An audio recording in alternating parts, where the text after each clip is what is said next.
Hey guys, what's up? Today I'm going to be showing you guys how to use this electric text in your projects, skits, films, and etc. And like always, you can download all the asset files by clicking on the link in the description below.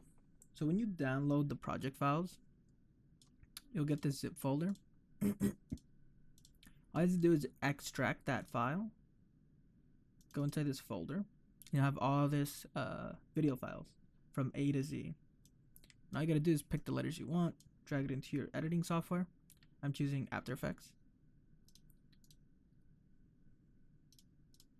I'm gonna put A and I guess L. I'm gonna drag the A and the L inside here. And it has an alpha background, so there is no background for the letters. And if I just move one of them here, you can see that the text is already, it's animated and everything. All you have to do is just drag it in and you're pretty much done.